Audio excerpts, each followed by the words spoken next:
Well, welcome everybody to our room on a Symposium on Truth. We're excited to explore truth. What we know that there is something happening. It's problematic in terms of misinformation and disinformation out in the world, and it's causing lots of problems in both of our societies across the Atlantic. And so we really want to figure out, really have sort of a solutions-oriented conversation. So my name is Philippa Hughes. I run an organization called Curiosity Connects Us, and I am really interested in having deeper conversations between people who might not normally speak to each other about really hard topics. And so that's what this is going to be today.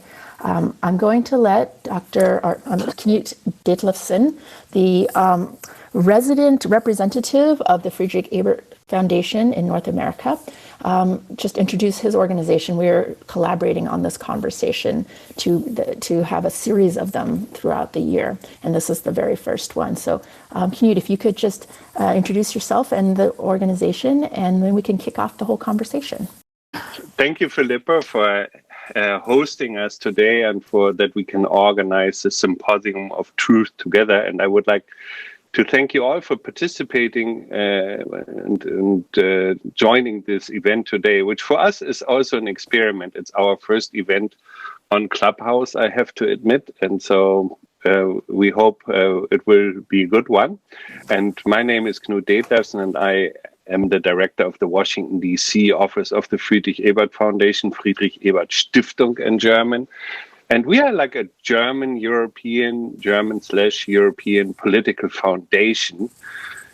We operate like a global think tank that is committed to political action, and that is also, of course, committed also to the promotion and to the promotion of social democratic ideals and values, and to those that includes fairness, equality, and a base level of respect for all individuals. And Friedrich Ebert, for those that are historically interested, was the first democratically elected president of Germany, and he was very important at his time in keeping, while building a first democratic republic in Germany. And this topic that we are discussing today, free speech, and the potential limits of free speech, have also something to do with his time, because he was confronted, of course, with the challenge of right-wing nationalism, which later on turned into fascism.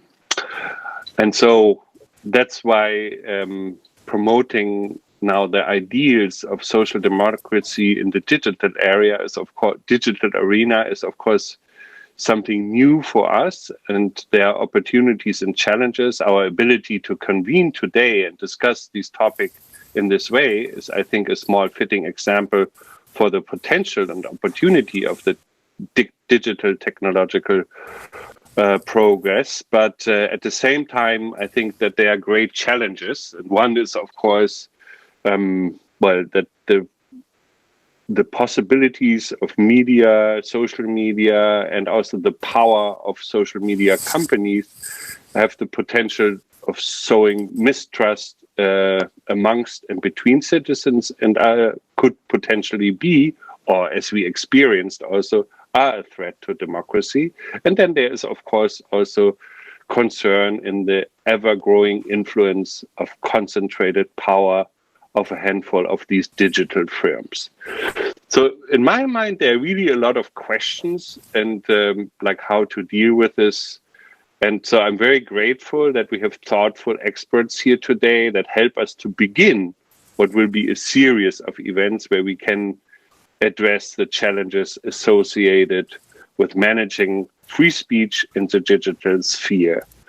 And with this spirit of respect, I wish us all a very productive and engaging conversation. And I very much thank Philippa for partnering with us on this experiment. And I hope that we'll be smarter in many ways after this and the conversations that will follow. And thank you again for all the folks that join us today in this conversation.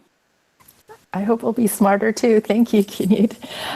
Well, I wanted to just give a quick background on why I'm interested in this conversation, aside from being a citizen who is interested in general. But, 4 years ago, for those of you who don't know, 4 years ago, right after the 2016 election, I started inviting Trump voters over to my house for dinner. And I was curious, I wanted to have conversations. That led to a national project called Looking for America, in which I went around the country organizing opportunities for people to have these kinds of conversations, for people across the political spectrum. And, what we tried to do was create spaces for humanizing conversations where people could sort of get rid of their, political avatars and just speak to each other eye to eye in a humanizing way, and using art as a way to spark those conversations. One thing that I noticed over the past, probably, at least in the past year, certainly in the months leading up to the 2020 election, was that these conversations were getting harder and harder to have. And I started to realize that one of the problems was that we were starting from completely different information spheres. And we couldn't even begin the conversation when we couldn't even sort of agree on what basic, I'm using air quotes, facts were. And so that's when I started getting more interested in figuring out, what can we do to get everybody on the same page so that we can start having conversations that lead us toward solutions that all of us as Americans face, not just some of us. And so that's what led me to this moment. And so I was very excited when the Friedrich Ebert Foundation was also interested in having this conversation. So I wanted to give that context in part because I want to make sure that we have a humanizing context for this conversation as we start discussing legislation, as we start discussing ways of disseminating facts, and what the policy things that we can change to help solve this problem. But what are sort of what's the humanizing impact of having misinformation and disinformation out there? And so I thought we could start first with a conversation with a really amazing and interesting woman, Lenka Perron, who I read about in the New York Times when they wrote about how she had sort of fallen down the conspiracy theory rabbit hole that led her almost into the arms of the alt-right and almost into the arms of people who were advocating for violence, the kind of violence that led to January 6th here in Washington, D.C. And so I thought we could hear from Lenka real quick about her experience and her thoughts on how she basically pulled herself back from that. Lenka, would you mind unmuting yourself and we can chat real quick about that? Yes. Good morning, good afternoon, wherever everyone is. Yes. Thank you so much for coming and just giving us a little brief overview of what happened. When we talked a couple weeks ago, it definitely was. It seemed a little scary how easy it was to fall into that rabbit hole. Can you talk a little bit about how that happened? Yeah, there's a lot of moving parts to this, so I will try to summarize this as briefly as possible. But for me, I consider myself educated. I have a master's degree, and I grew up with my belief systems. Democrats were good. Republicans were bad. We all were raised from our parents and our society to believe a certain way. And when I became very active with Bernie Sanders' campaign in 2016, long story short, there were millions of us activated by his very pro-humane platform. It wasn't so much about Bernie as it was about his platforms, healthcare as a right, a livable wage, addressing the college debt issue, good education regardless of zip code, so many wonderful pro-human things. And we just assumed that the Democratic Party would support his platform because we were raised believing the Democratic Party was for the working class. And after Bernie Sanders lost, during that whole process, we really were noticing that the deck was stacked against Bernie by the Democratic Party, and that Hillary Clinton was being elevated through corporate media and so many other factors. And we were confused. We were on these social media Facebook groups, and you name it, for Bernie Sanders, just asking out loud what's going on. We didn't understand what was going on. And then the WikiLeaks came out. That really is what set the tone for us. We became so angry because what we read in the Democratic National Party emails, Hillary Clinton emails, John Podesta emails, there were no emails that talked about the working class. I don't know. We just naively thought they'd be fighting for all of these things. And instead, we sort of were getting a really good glimpse that they were part of the 1%. And that is how they were interacting in the emails. I'll scratch your back, you scratch mine, taking care of moneyed interests, elevating Hillary Clinton, making sure that we don't give traction to Bernie. So now we had a very angry group of people. We were, and rightly so, we were very upset with that the Democratic Party would treat us as Democrats in this way. And so we found ourselves working together to sort of, how do we clean this up? How do we clean up the Democratic Party? This is not how we want it to be. And that's sort of what made us kind of a sitting ducks for a conspiracy target. What we found happening in our social media feeds were these informational drops that we never really asked where the source of this information was, but they were finding their way into our news feeds from supposed government insiders who were basically explaining the level of corruption within the Democratic Party and that there were a lot of illegal activities going on. And you have to remember that with what we were discovering about the Democratic Party, it wasn't unreasonable to make the leap when these informational drops came out. So the first big conspiracy was the conspiracy around sealed indictments. This was before Q ever entered the picture. So for a couple of months, there was so much info drops about Democrats at high levels that were being indicted and they were going to be arrested. And we got pulled in, I got pulled in because, as I reflect back, it made me feel powerful. Like I was so upset and I felt so powerless of what was happening to my Democratic Party. In my mind, they had been hijacked by corporatists and lobbyists and so forth. This gave me a sense of power. We all were so excited waiting for these arrests to be made. And in our minds, we were going to get a government that for buying of the people back, it was going to be handed back to us. Well, that never happened. Nobody was arrested. My first aha moment was reading outside of these news feeds. I saw the Clintons vacationing in Hawaii. I saw John Podesta giving a speech at a college campus, and they didn't look like anybody who was going to be arrested. And I started to have questions about, is this factual, or is somebody really just doing a fabulous job of manipulating us? And it was around that point, after Trump won, that Q entered the picture.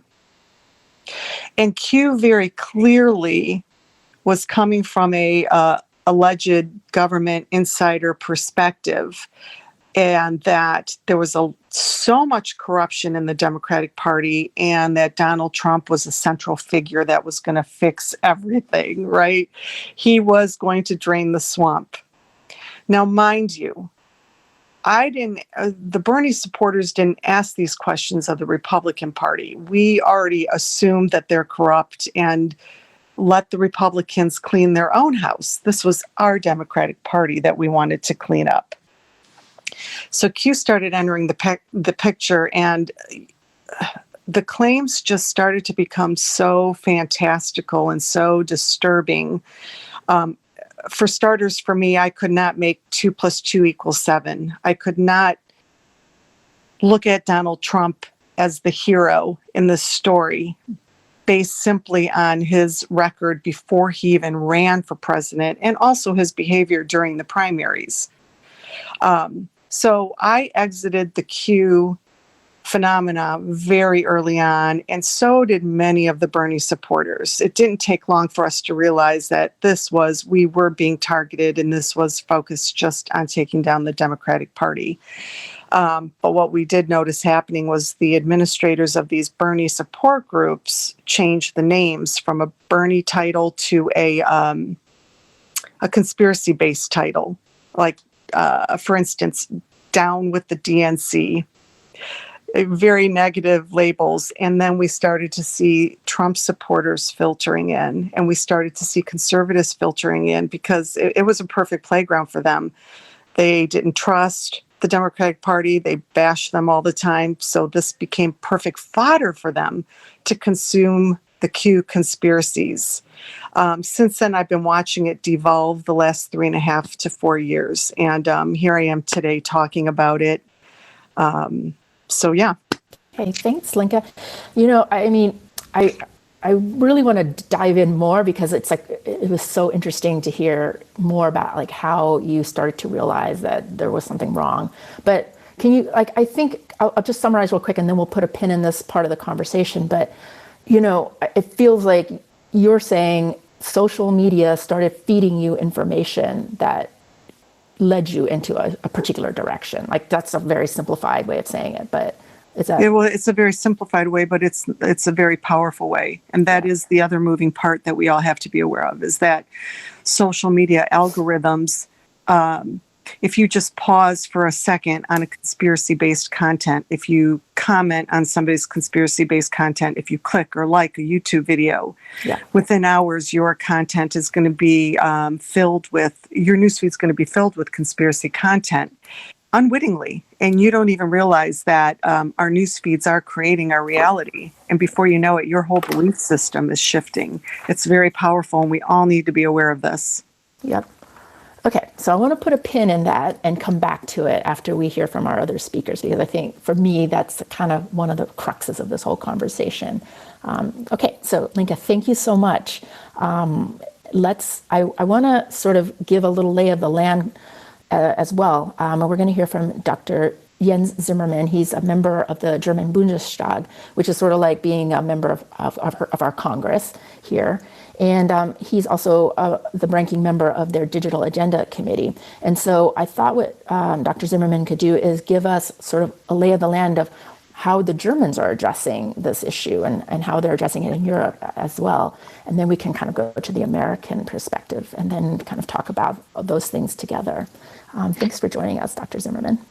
Yeah, thank you. Thank you for ramping up this audience here. And it was very interesting listening to you, Lenka. And I think we don't have something like the Q phenomenon in Germany. But while thinking about that, I remember that we had January 6th style situation right in front of the German parliament in November last year, when we were debating legislation to cope with the COVID crisis. There was also conspiracy spreading around the internet, mainly over Telegram, the Telegram Messenger app. And at the end of the day, there were like between 5,000 and 10,000 people around the parliamentary buildings. And we had, fortunately enough, the police, or our parliamentary police, so like our Capitol Hill police, they anticipated that. So they were a lot of additional police from all around the country, like cordoning the parliament. And what also happened is that members, right-wing members of a party called Alternative for Germany, they were like smuggling in protesters into the parliamentary building, and they were there starting yelling at cabinet ministers and trying to invade also offices. It definitely didn't have the scale of what happened on January 6th, but it was quite similar, and it also had its roots in social media. So a quite similar situation where actual conspiracy theories from the internet spread into physical movements. So this is basically the latest event we've seen in Germany, but it has also been used by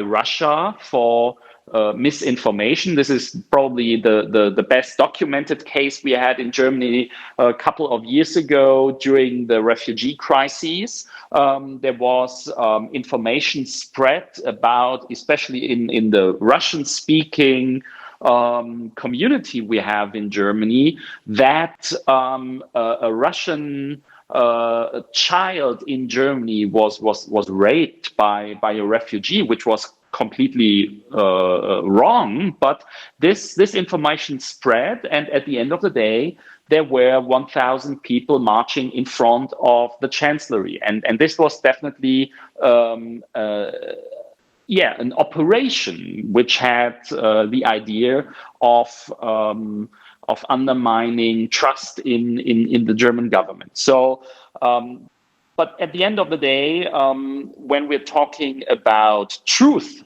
it's a total mess, and it starts with the topic truth, because I mean, of course, we have a lot of factual information, but talking about truth is really, really difficult. So fast forward, we don't have any solutions into solving this problem.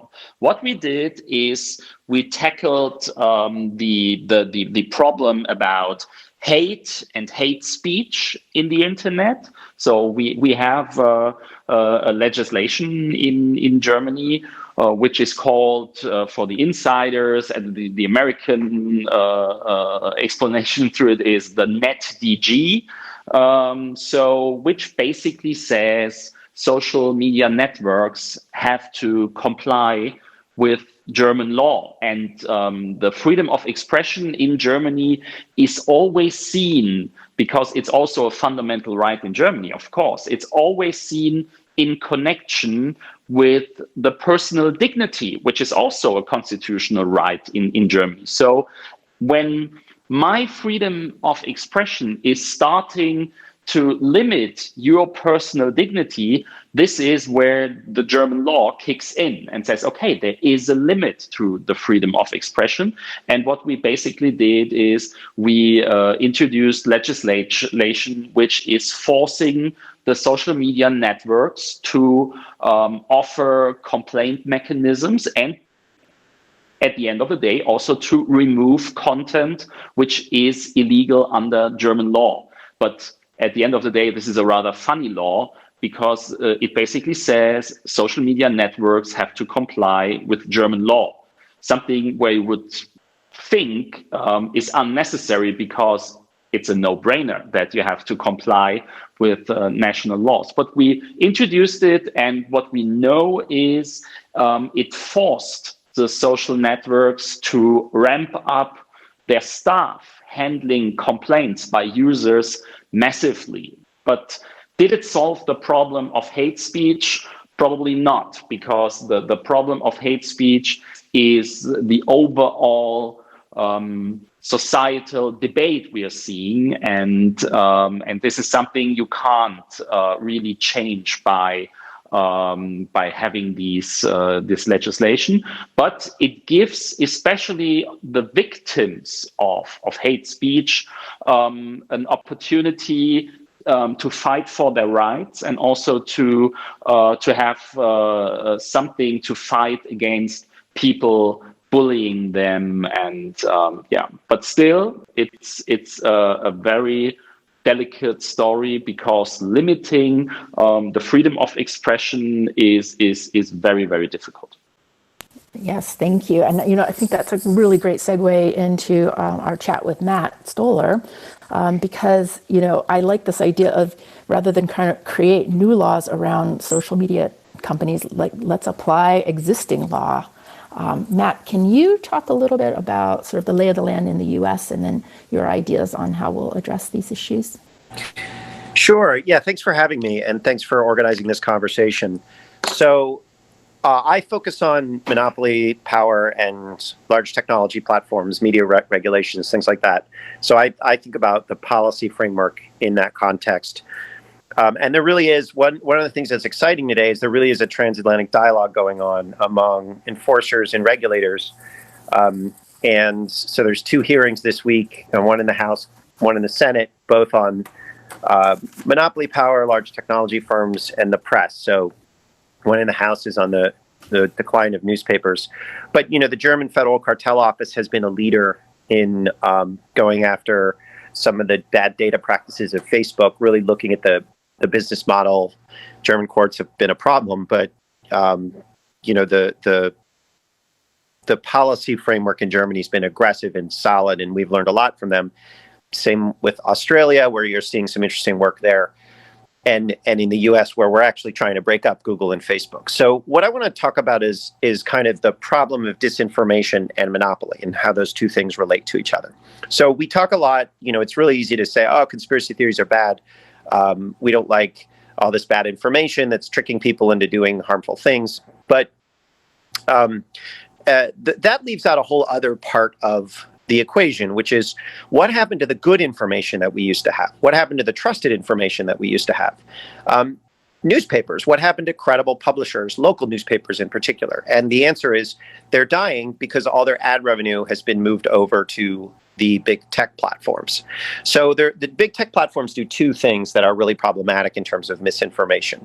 One, they kill the good public spaces that we have to foster and sustain civic engagement and democracy. Good public spaces being publishers and newspapers, credible institutions that profit based on trust. And then they also create bad spaces where it's really profitable for them to make money by fostering disinformation and organizing people around problematic content. And this isn't just things that led to right-wing sort of quasi-authoritarian movements, but anti-vax stuff or kind of any kind of weird, dysfunctional, often fraudulent type of content that's created that people can organizing around. Every time you do click on some sort of conspiracy theory, it's not just that the algorithm shifts to give you more conspiracy theories. It's that Facebook makes money on it or Google makes money on it. So largely what's happened, if you look at our policy framework, why today are these conspiracy theories, misinformation so much stronger? It's not like people are different. We've had conspiracy theories, human beings have had conspiracy theories for thousands of years. What's going on now? The answer is 2 things. One, we've consolidated power over communications in the hands of a very small group of people. We've never seen anything like this, particularly talking about big tech platforms. And that's a result of a series of laws. I don't know the German or European tradition as well, but the US tradition, really started in the 1980s with some deregulation, and then the Telecom Act of 96, which laid the foundation for big media consolidation. And then big tech, you saw a whole series of mergers in the 2000s that no one blocked them in the US or in Europe. And so now you have 2 firms, Google and Facebook, largely who control the free flow of information all over the world. Facebook is social media. We know how that works, but Google is a little more subtle. They are dominant in search engines, but also they control all the software that publishers and advertisers use to buy and sell advertising. So one of the results is, for example, Google provided advertising services to 86% of the websites that carry coronavirus conspiracies. So what's different today is that it's very profitable to have conspiracies. It's profitable for the institutions that control our communications. And it's also profitable for the people that put out these conspiracy theories because they can make money using these platforms, and they can direct money from legitimate publishers to themselves. Now, how to actually think about truth in the context of these big tech platforms is a slightly different question, because the question of what is truth, what are social truths, that has to do with the structure of knowledge. That has to do with a whole series of institutions. It's bounded by space, by community standards and whatnot. But those questions are a little bit beside the point, because what we've done right now is we've allowed the sort of a few giant technology firms, because of our policy choices to consolidate power, we've allowed them to make all of the choices about how to structure what knowledge is and whether they do a good job or a bad job. The sort of open question that we have to ask as people living in democratic societies is why these questions about how to structure what knowledge is for our societies isn't happening in our public institutions, in our legislatures, in our courts, but is instead happening in a few sort of boardrooms in Silicon Valley. And also, I'm not going to leave Europe out of this because Spotify is trying to do the same thing. So the question, for at least when we're thinking about the problem of disinformation, is why is it so profitable to make money doing this stuff? And the answer is consolidation, and across multiple industries, communication networks and whatnot. And so then this brings up some very deep political questions of, well, are we going to be able to start making choices about how to structure these firms differently through our public institution, through our legislatures? And that's the kind of discussion that we're in right now. And that's how we think about the problem. I've been calling this the polarization industrial complex, Nat. I've been thinking about how there's profit and power to be had in continuing conspiracy theories. But I also I'm making a pin to put in this too, because I wonder how we change the profit model, or how do we incentivize a different profit motive. So anyway, I want to come back to that. Next, I want to go to Poppy MacDonald, who's the president of USAFacts, and talk about a little bit about sort of the other side of this. How do consumers look at facts, and how do we consider better facts, basically? Poppy, can you talk a little bit about the work that you're doing at USAFacts? Yes, thank you. Happy to. And this is a perfect conversation for USAFacts, because we believe the facts deserve to be heard. And we know it's not always easy to access trusted information. So we're a not-for-profit, nonpartisan initiative making government data comprehensive and understandable for Americans. And so at USAFacts.org, we've compiled over 70 sources of government data, and you can look at it by a topic that you care about, get the data, and understand how it's changed over time. And we hope that'll be grounding for a common set of data about how we're doing as a country by the numbers, not by adjectives, that will start a productive dialogue. And Felipe, you talked about people not agreeing on the facts, and we found that as well. When we did our State of the Facts poll in 2020, right around the election with AP and NORC, we found that 43% of Americans, up from 37% in 2019, say reliance on different facts is a cause of political division in this country. And 2/3 of Americans report that they get conflicting information from different sources and come across lopsided sources when they're trying to gather information. And this was particularly high among Republicans, who about 20 points higher, 51% of Democrats reported it, but 71% of Republicans said they get conflicting information from different sources. And so we know Americans are overwhelmed by the amount of information that is out there.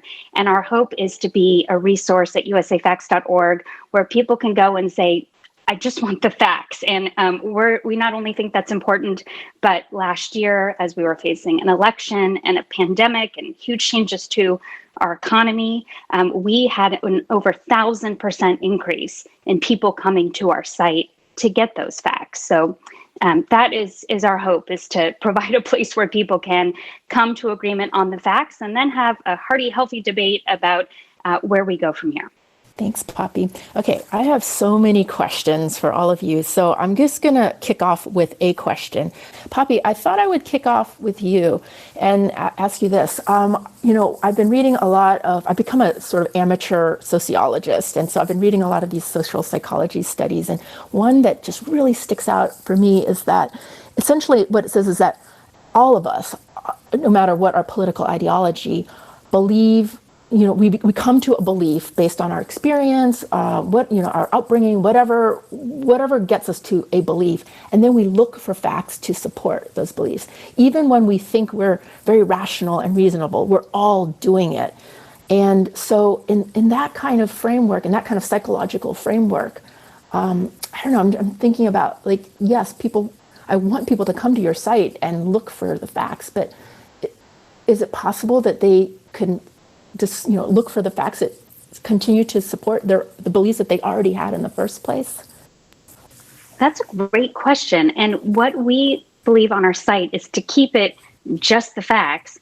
We don't provide analysis or projections, because that's where we think judgment comes into play, right? So we just show government data as it's been reported, and we leave the analysis and the projections to others. And I do think that's where people can go searching for analysis or predictions about the future, but by people who agree with them. And we don't doubt that people will come and get just the facts and use it to argue two very different policy solutions. But we think that's a pretty good thing.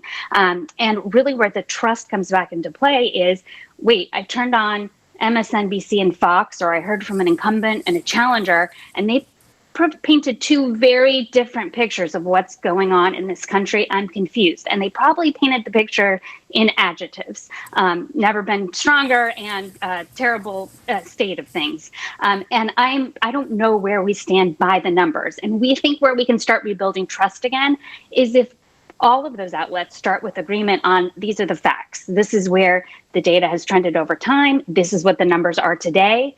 And now, of course, we disagree on the right solution and how to move that number in the right direction.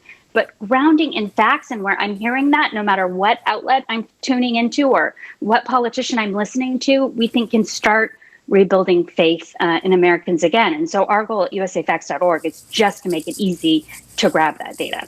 Yeah. Well, this is probably a question maybe for all of you, because I'm just still stuck on people's interpretation of fact. There's a group that's called Braver Angels, and their mission is to bring people together, they call them Reds and Blues, into dialogue with each other. So it's kind of the same thing I'm interested in. Well, last week they had a debate on whether there was, essentially the question was whether there was election fraud in 2020, and they got a lot of flack for that, because people like me are like, why are we even having this conversation? It is fact that there was no election fraud, no wide sweeping election fraud. And so I just can't stop thinking about that when I think about the way people look at facts, especially in a sort of our post-fact world. Those are lies, but there's a whole swath of Americans who believe those are facts. So I'm stuck. Lenka, let's hear from Lenka real quick, and then Matt. Well, it's a very good question. And I think that one of the things that's missing in this whole equation is the psychology behind our behavior. And, there's a lot from a mental health standpoint, there's a lot of information out there that we become very addicted to our own emotions, right? That's actually a thing. So if I go back to when facts didn't matter to me, I wanted to believe what I wanted to believe for those few months. I was very addicted to my righteousness, my anger, my wanting to lash out. And so I was ingesting that information to sort of placate me and keep me angry, keep me in that state. Quite the opposite of, the joy and peace and serenity that I claimed that I wanted. So it'd be interesting to dive into the mental aspects of how social media is impacting our emotions. This is a very subconscious thing that happens to us. And I think we're really missing the mark and not tapping into mental health experts on this. I don't know, having worked in Congress during the financial crisis, I'm just kind of like, it's all bullshit, right? I mean, my introduction to politics was working on, believing all the lies about Iraq in the media. And like, no one got fired for that. Like the New York Times was forced to eventually fire Judy Miller in 2005 or something. And then like I worked on foreclosures and like Obama was doing terrible things and, the press wasn't reporting on it or they were lying about it. So I'm like sympathetic to people who believe in conspiracy theories because from my perspective, most of what people's lived experience is just not reflected in the media. The facts that people choose are cherry picked or not true. Not always, but often. So I'm just kind of like, people believe conspiracy theories because, why not believe your own like fun set of narratives that's compelling instead of the nonsense that you hear like on cable news, which again, this is all a result of consolidation. Like MSNBC and Fox News shouldn't exist, but they do because we made policy choices to let them exist. So I'm just kind of like the whole Russiagate thing was false. That's completely falsified. And like, I mean, the election fraud is totally falsified. So I'm like, you guys are believing a bunch of lies, but then, you talk to Democrats and they're like, oh, Mitch McConnell, like the senator from Putin. And that's like, that's just equally like fantastical nonsense.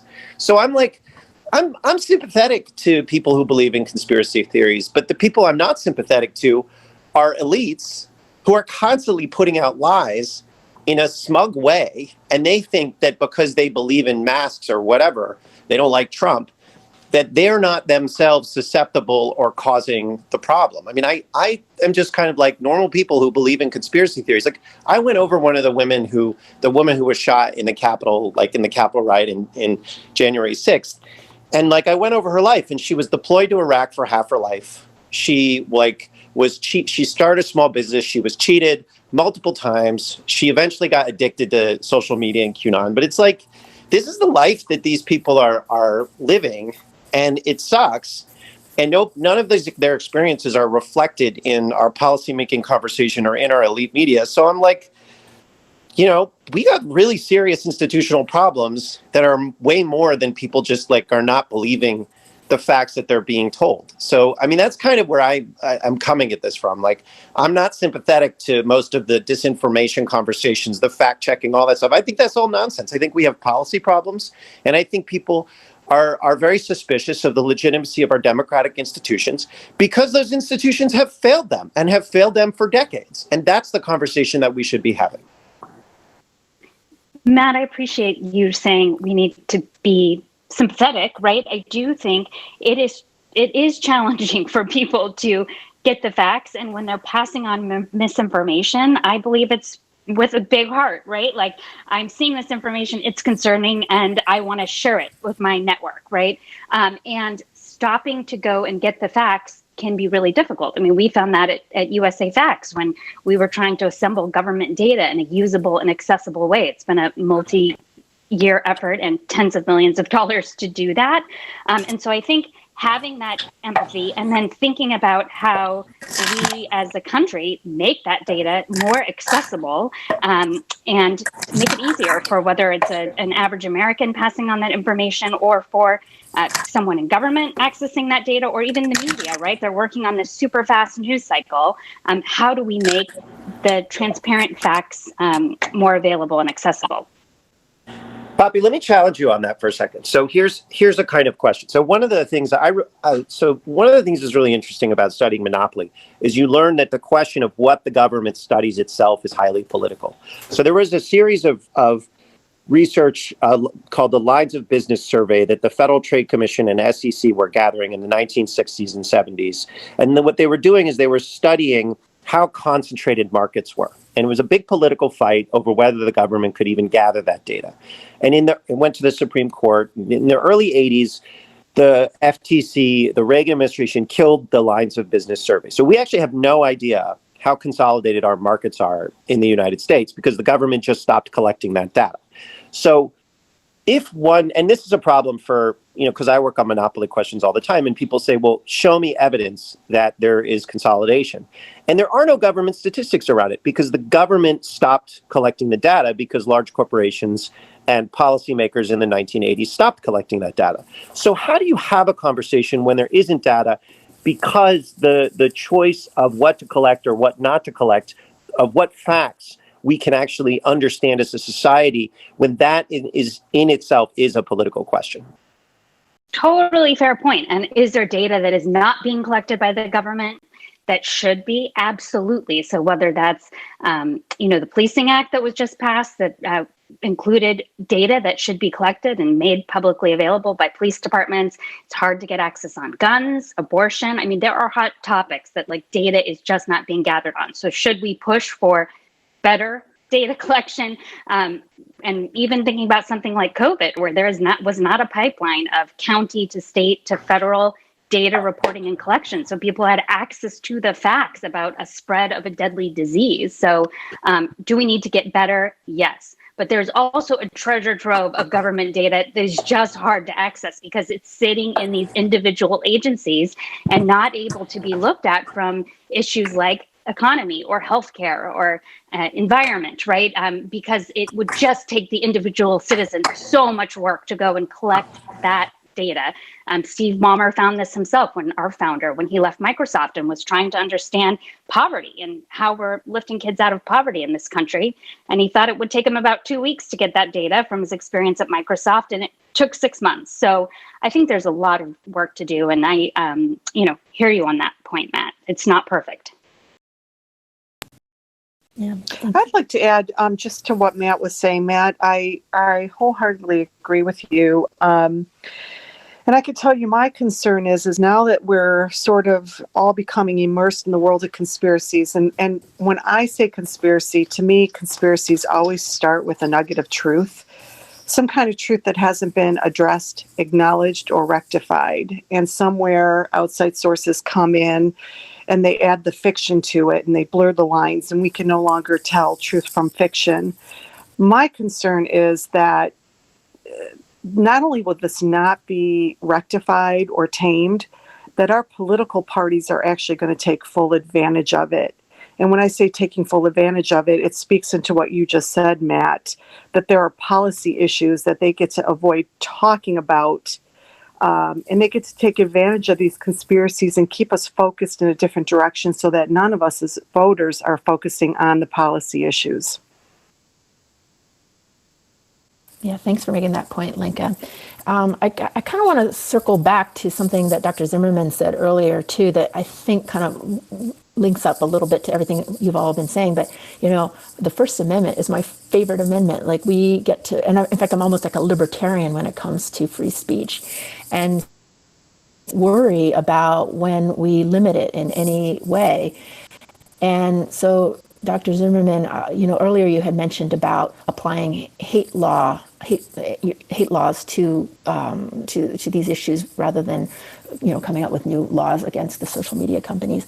I don't know, can we talk through that a little bit? Because it does seem to be difficult to tell the difference apparently between truth and fact. How do we tell the difference between hate and not hate? Yeah, that's a very good point. And there is always an area where it is extremely tricky and where it ultimately needs to be decided by judges. And but on the other hand, in Germany, again, we have a different constitutional background. But the perfect example, and that's also interesting, is in Germany, it's a federal crime denying that the Holocaust ever happened. And I think it's fair to say that there is a lot of facts that this crime by the Nazi regime actually happened. And in Germany, it's a crime if you're denying this. So this is rather easy. On the other hand, in the US, it's completely legal posting on Facebook. This never happened, and this is a corner of truth and hate, because people denying the Holocaust usually are combining this with spreading hate, this is it for the German situation. This is the example where it's with the easiest to explain, because we have an actual law about denying this fact. So of course this is about the German history. But you can go on and suggesting that certain people should be harmed in very drastic pictures. You can imagine what I'm talking about. And we as lawmakers, we said, no, we don't accept that this is possible, and it is possible to do this without any consequences. So we stepped up and said, okay, we need to also defend the personal dignity of all the people targeted by hate speech. But again, this is something. It is something different. If I have person A directing hate at person B or a group or whatsoever, and this is something which can also be judged by laws and by social norms. But when we're talking about truth, and I think we worked that out over the last 50 minutes, it's much more difficult. It's much more difficult, and of course it is about education, how to deal with this information overload we're living in. And I've read that interesting quote a couple of weeks ago. Now to our parents, exactly that is happening, what they were always being afraid of. That we as their kids going to the internet and being exposed to that world outside in the digital world. And very often now it's our parents that are really losing themselves inside the cyberspace. Yeah, that's right. Thank you for that, Dr. Zimmermann, Matt, Lenka. Do you have any sort of last thoughts you want to end with? Yeah, I mean, I guess I'll just say that I think the question of how we put knowledge together, which is foundational here, is also a question of power. So the data that governments collect, the facts that we can put together and make available to the public, that's also a question of power. And so when we're talking about how we deal with knowledge as a society, we have to acknowledge power as a foundational element of discourse. Yeah, absolutely. Yeah. And I would just add one last thing. Now that we're in this big tech informational age of blurred fact from fiction, I think that what I would love to see encouraged, especially with our youth and going on from here, is that when you see something come across your news feed that seems like it's either black or white, one extreme or the other, to make it an intention to research the other side of it. So if the content is the sky is black, research the sky is white, and just internally take the position that I want to be right in the middle and be open and not fall to one extreme or the other. At this point, I don't see what other position we can take in this age of agenda and conspiracy-driven content. Yeah, I think that's really good advice. Thank you, Lenka. Dr. Zimmermann? Yeah. I mean, at the end of the day, some aspects, I would argue, are easier than we think, because I mean the system of news and news broadcasting and news distribution became extremely dysfunctional, and it has a certain irony that especially in the country of the free market and capitalism in the United States, we don't have a functional market for the news and information business, because exactly as Matt pointed out, we are having monopolies or oligopolies, and this is really one of the key problems, because if you have dysfunctional markets, this always goes at the cost of the consumer and basically the ordinary citizen. So I think it's crucial that we come up with solutions that enable good old journalism. Because today, if you're talking to journalists all around the world, they have the same problem. They don't have regular jobs very often. There is enormous pressure to create articles that create a lot of clicks. There is simply not enough time for journalists doing their job. So going out into the field, collecting information, listening to all the different views and all the different sources. And this creates, at the end of the day, a bad quality journalism, and it has reduced the choice. And so I have a lot of sympathy of saying we need to tax these large companies in an acceptable way and redistribute this money into good old journalism. Thank you. Yeah, I think that's a really good point. Apart from the sort of the profit motive of journalism today in terms of clickbait, et cetera, I think Poppy would have also said that, one of the foundations for her organization is to provide journalists an easy way to find information so that they can write faster with correct information. So I think she might have added that as well. I'm sorry she had to leave. Okay, so thank you so much for this conversation. We do want to make this a series of conversations on this topic and looking at it from different ways. We're going to do about 4 or 5 more of these in the next few months. So keep on the lookout and hope to see all of you again very soon. Thank you so much.